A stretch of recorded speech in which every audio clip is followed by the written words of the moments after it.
Welcome back to Scoop City, presented by eBay. James Palmer, Dianna Russini, Chase Daniel, and now we have a legend in our mix. We have senior NFL writer Zach Keefer joining us with a brilliant article that we're getting a chance to read early, which I felt kind of like I got it behind the curtain, guys. I was like, nobody's read this yet, but I'm reading it. The Bust Files, How NFL Teams Break Young Quarterbacks. Zach, appreciate you joining us, man. This was killer. I'm pumped. I know I teased this to Chase a little bit earlier this summer on Scoop City, and now we're here. The season's starting, but let's dig in. Yeah, I love it. I love it. Everybody was kind of talking to you before we jumped on going, Diana's like, hey, you could hear Hasselbeck and how he talks in his quotes. You could hear kind of, I think, the frustration in Alex Smith. Like, this still wears on some guys, I think. They're just like, you could read the quotes from Alex Smith, and he's like, I remember when they told me I couldn't. Like, you could see, like, it sticks with them. And I think that's the importance of this, too. And I think you conveyed that really well to where you can still see some of the information and the guidance and the expertise on it, but some of the frustration on some of these guys that you talk to that have been through it, and it still sticks with them, it seems like. Yeah, I felt like I was Alex Smith's therapist for a while. And if you know his story, or if you read this story, it will hit you hard. The other part of it was kind of stunning to me was talking to guys like Troy Aikman and Peyton Manning, right? Like, two of the best to ever do it. Yeah. The fragility and, like, the lack of confidence they had earlier in their careers was like, are you kidding me? Like, Peyton Manning was looking at his coach 6 quarters into his NFL career thinking, I'm going to get benched because I can't stop throwing interceptions. That's Peyton Manning. And then Troy Aikman's like, Zach, I wouldn't be here today if we didn't bring in Norv Turner in year 3. Like, they were going to bench me, and the Cowboys were probably going to move on from me, which sounds crazy right now, but those are two of the best to ever do it. Imagine what it's like for all these young kids coming in that are not playing the college careers that those guys did.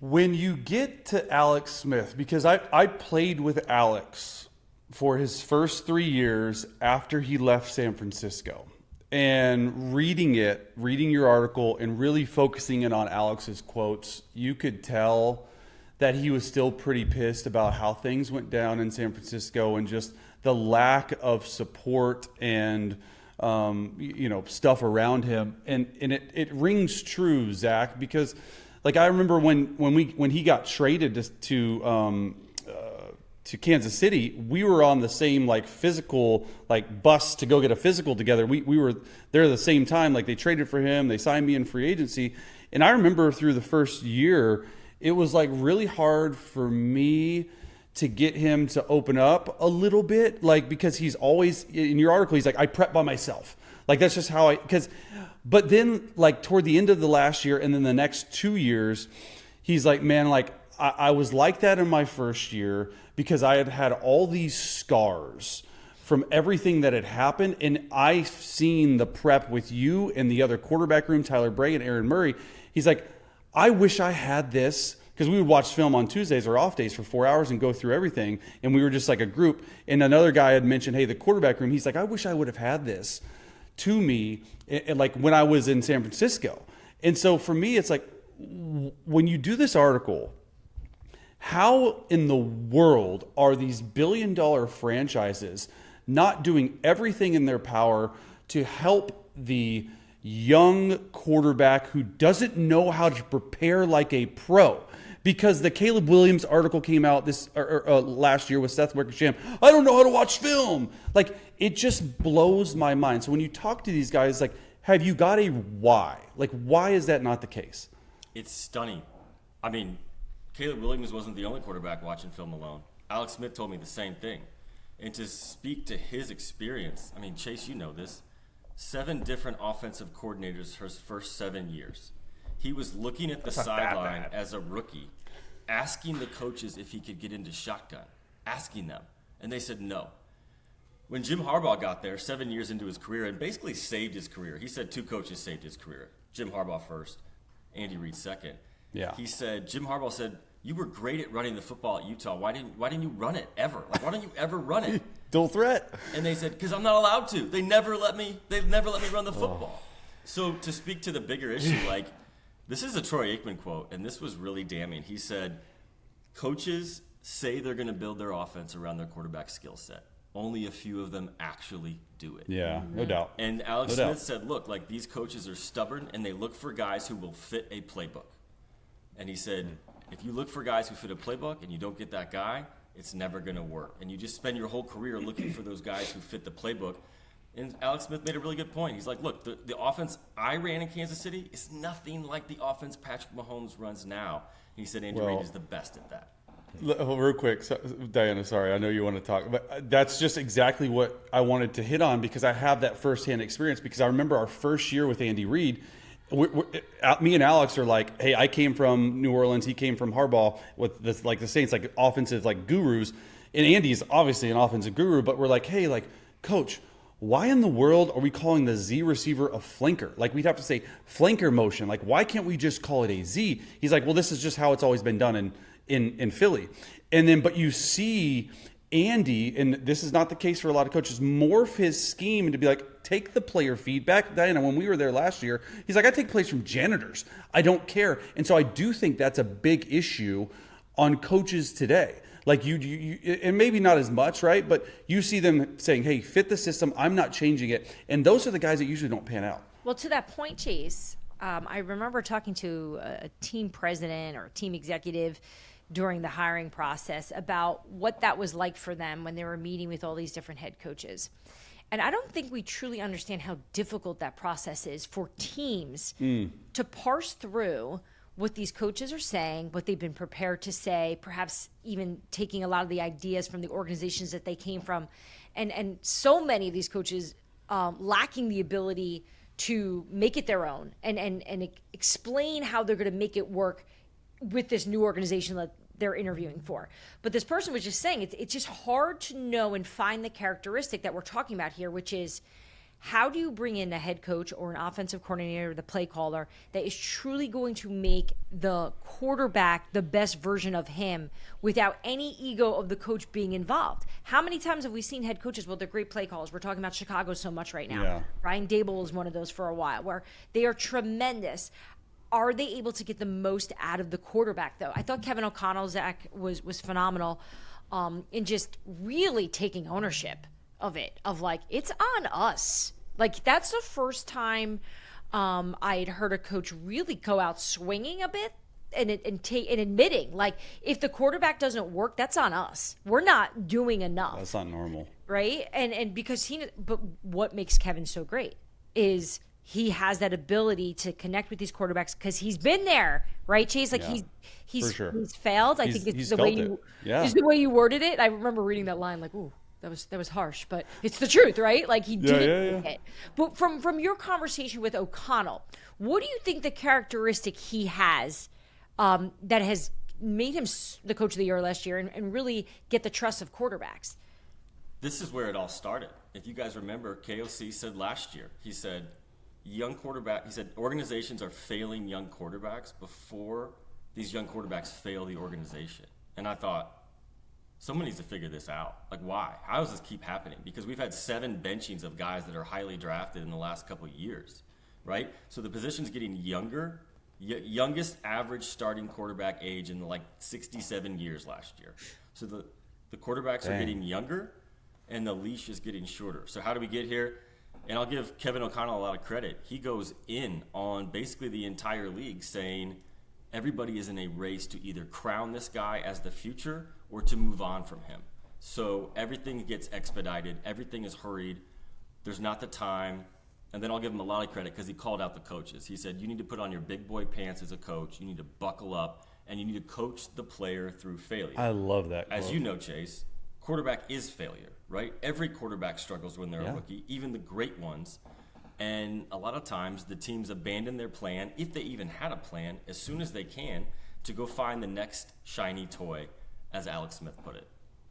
Yeah, it's fascinating in that aspect. And we're talking about these players and we're talking about the people that are developing them. In 2 ways, I look at this, Zach, and go, when you did this article and talked to all these people, because you got to see the quotes, everybody that is quoted in this piece, can you develop a quarterback at the NFL level? I want to know if anybody kind of pushed back on that, because I know there's people in the league that think that might not be something you can do at the NFL level. It's just tough. And 2, what are there fewer of? people that can actually play the NFL quarterback position at the highest level, or people that can develop and coach a quarterback position? Which one has fewer in the NFL? Those are really good questions. To answer your second one first. James, what do we do? Zach is never coming back. No, yeah. He loved the question. He just said he loved it. I've lived in quarterback world for 4 months. That's how long I've been on this. So That's why we're here, Dianna. He's an expert on the quarterback position. You're right. James, Thanks, you're Mayor. onto something. Thanks, Mayor. You need to get Mayor, Troy Aikman on the phone, because Aikman called out the coaches. He said, it's not where are all the great young quarterbacks, it's where are all the great young quarterback coaches and mentors and coordinators. He said these owners, they don't know what they're looking for in coaches. They hire bad coaches, they hire stubborn coaches, and these kids don't get a chance to develop. And look, one of them's happening in my backyard right now in Indianapolis, and that's where we start the story. Look, a day after he was drafted, Jim Irsay told Anthony Richardson, the number 4 pick in 2023, if you play 10 or 12 years in this league, you could make $1 billion, right? So typical Irsay exaggeration, right? But he was the future. He was the next guy. He was benched 10 games in, and now he's been benched 15 starts into his career. How did we get here? Look, I talked to Chris Ballard, and I'll give Ballard credit. He was really honest. He said the pressure to play the kid is real. They had a sham of a QB competition that year with Gardner Minshew, who would have been better and was better over time after Richardson got hurt. But like you said, everybody's in a race to find out if they're the guy, because when you draft a young quarterback, the clock starts, but also it gives hope. And fans have a say. And Hasselbeck came out with one of those fire quotes and said, look, there are depth chart decisions being made by social media, literally by people looking at social media. And you think there's some fancy billion-dollar organizations, and Dianna, you know this well, like sometimes these teams fly by the seat of their pants, and you see this at this position. It's the hardest position to draft, but it's also the hardest position to develop, and they just keep swinging and missing. That sounds frustrating. I didn't want to put everyone on the spot here, but it just has me thinking. Which organization do you think? Let's put the positive spin, right? Which organization do you think is equipped to develop a young quarterback well right now?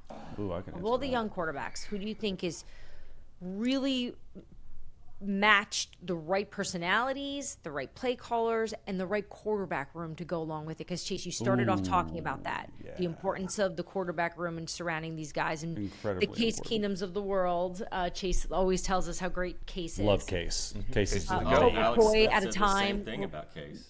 Colt was I love another good Case. example for a while, right? Everyone wanted Colt in their room because he's so great at that. Can I chime in? Because 2 different people I talked to for the story said the same thing, and this was really fascinating. They said, in what other market can you draft a first-round quarterback and sit him for 3 years? Talking about Green Bay Packers. Yeah. In what market with an owner can you do that? And I was like, damn, that's a really good point. Facts. Owners. And look at Micah going. I would say to though, no like, like I don't know, like Zach, like back to Diana's question, because I think it's fascinating. But you look at like Bo Nix. Like no one thought he was going to do what he did with Sean Payton, right? Like I've been with Sean Payton, right? You look at even like Kevin O'Connell, right? Jury's out on his quarterback now, but like what he was able to do with Sam Darnold, no one else was able to get that out of him, right? And I would say, what other ones would you say? Jaden Daniels right now, right? Jaden and Cliff for sure. I think that though, Dianna, like I love Cliff, and we share the same agent, or at least I did when we played. I think just Jaden and the way he was coached in college and was able, just a freak of an athlete to be able to do that. And then Cliff then being, hey, let's do what you did in college so well. So that's like a perfect marriage too. I would say though, like Chicago, like that's a big talking point, right? Because we've seen what Ben Johnson has done with Jared Goff, which was throwaway for for the Rams. Now he's a good player though. He's been to a Super Bowl. I think that's probably the most fascinating decision in like how that's going to work, right, Zach? I think it's such an interesting marriage because what Ben Johnson turned Jared Goff into, a very efficient, smart, accurate quarterback, are not the things Caleb Williams has been successful at, even when he's been at his best at times last season in Chicago and mainly at USC. He's an off-script, improvisational, athletic guy. can't you be both though? Like, can't you have the best of both worlds? Yeah, Patrick like, can't you Mahomes. teach the quarterback to like, hey, listen, like Mahomes is better at quick game than a lot of people don't understand than anyone I've ever seen, because the quick game there is like ball out of your hand, RPO type stuff. Can't Caleb do both and see what he's had? You know? You know what Peyton Manning said? Peyton was getting heated because, you know, Peyton more or less is a fan of every quarterback ever, right? He's getting mad talking about this stuff. And he's getting mad at the Panthers and he's getting mad at the Bears. He says, you do not draft a rookie quarterback if you're not sure if you have the coaching staff in place for the next 3 or 4 years. Chicago's done it three times. Chicago's done it 3 times. Look at See, fourth time's the charm. He could be the Chase. third one in a decade that busts out for a Yeah. team that hasn't had a star quarterback since like World War II. And Peyton, So kind of to go back to your question, James, right? Don't you think, Zach, that the question about what's harder, there fewer of? what's fewer of? It sounds like good coaches. how many star quarterbacks really last every year? There's 1 or 2. I mean, Jaden last year was great. Bo Nix was great. The year What about bef- Drake May and Josh McDaniels this year? Yeah, the year before That's an C.J. interesting Stroud, one. but I know. I don't know what that's going to be. Because overall, it's- just McDaniels everywhere he's been, and like he's very much, this is how we do things, like this is how we do it. And so Drake, it's gonna be interesting. That could be a good thing for Drake, right? It can And then be. the hit what rate about is below CJ Stroud? 40%. Well, how have we not talked about CJ Stroud? Yeah. Look at what happened to No, CJ that's a Stroud. good point. It was year 1, right? A really good fit offensively. It didn't evolve, Zach, right? They fired the offensive coordinator halfway through his second season, and now he has a completely different system, completely different setup, more command at the line of scrimmage. We're going to find out what happened, but they didn't show a whole lot of patience because we have this window of CJ Stroud right now in this rookie contract. Patience is the overlying thing in all of this, Zach, with me. And you mentioned the ownership. And to me, that's you mentioned the lack of ownership in Green Bay and how that benefited them. I go back to a conversation a few years ago I had with Brandon Beane in Buffalo. He said there is zero chance Josh Allen would have gotten to where he's at now if Terry Pagula and Kim Pagula did not give me and Brian Daboll and everybody that on this staff the patience to let Josh Allen grow. They told us that early on. We're going to stick with Josh. We're going to be patient with him, and we want to make sure we're patient. I just remember telling me That's this. a great James, there is no story. patience in the NFL, and there is no patience in the world. How much have owners' lack of patience and that impacting job security of head coaches and GMs when these players get drafted impact the way these things play out in the first couple of years? That's such a good point, and that's such a good example because that is the rarest among rare situations where Josh Allen was allowed to fail before he eventually succeeded. Most of these guys, what happens? They start to fail a little bit and they're yanked off the field. Richardson, 10 games into his career, he's benched. Bryce Young, right? Bryce 18 Young. games. Will Levis, 20 games. Kenny Pickett, 25 games. Like they're yanked off the field, and like you said earlier, these are scars. And Bruce Arians used the same exact word. He said these guys cannot get those scars off them the rest of their career. Now, some do. Sam Darnold in Minnesota last year. Baker's had a great renaissance in Tampa. But that's really rare, and it stays with them. And it's different because, and Aikman mentioned this. Aikman said, look, I was failing in Dallas, like a huge market for a huge team. He remembers walking off the field as a rookie, mumbling to himself, what does it take to win a game in this league? And this is a guy that went on to win 3 Super Bowls and all that. Remember, they were 1-15. And Aikman said, like, listen, like, I wasn't on the news every day. Like, I wasn't 24/7 sports talk radio and TV shows all day. But he says this wears on these guys. And they're addicted to social media. And all that QB ecosystem just takes these guys down. And the leash is shorter. That's a really good thought because, like, I would have never really had my mind go there when you were talking just now about social media, because even from I just try to learn from personal experience. Even my personal experience when I was in college, and we were good and stuff was like Twitter didn't exist till like 2009, and that was my first year in the NFL. And yeah, seriously. Like, did you get, when you talk to all these people for your story, did you get a sense of not only how the kids are brought up in this social media age where you got to put like you're working hard and you're doing this and all this stuff, along with the coaches and owners who I know for a fact, and you've even said they definitely are looking like what's the public perception. How much has the social media era played into it? Because I think that's a thing that a lot of people don't quite understand, and you have to really dig deep for it. How much did that play in? Do you guys remember a couple weeks ago, this is early in training camp, Caleb Williams misses a throwing net 4 times in a row. And so I broke seen it it down. everywhere. I've seen it everywhere. I broke it down. Goes crazy, right? And it almost becomes like a litmus test for his second NFL season, right? Oh, so dumb. One show, I swear to God, one show that week was like, is he going to get benched before Halloween? And Chase, you know this. Like, this is practice. This is training camp. These guys are supposed to fail in training camp and screw around and try different things. And context is like a foreign concept in training camp. But that's where we are right now, where all of a sudden Caleb Williams' NFL career is being debated because he misses a throwing net on August 1st, 35 days before the season opens. That's where we're at. And the one thing that a lot of people brought up, and a lot of general managers, as Chris Ballard mentioned this as well, was you look for the guys that come out of really hard situations. And I thought our story this morning about Caleb Williams was really interesting. And I liked that he admitted this. He said, everything was like this. Everything was getting better and better and better throughout my career. And then I got smacked in the face my first year in the NFL. That's when you find out if you've got a real guy or not. And that's what the quarterbacks told me. That's what the coaches told me. That's that Adversity. old Bill Parcells quote. If you want to find the right guy at quarterback, it's not watching him after he throws 3 touchdowns and wins you the game. It's watching him after he throws 3 interceptions and loses the game. Because as you know, Chase, and you guys know from covering the league, the locker room. How do you earn the respect of the locker room? I asked C.J. Stroud, like, what would you look for in a quarterback if you were drafting him? And he said, I would interview every single one of his teammates. It's like that kind of stuff. Yeah, that's good.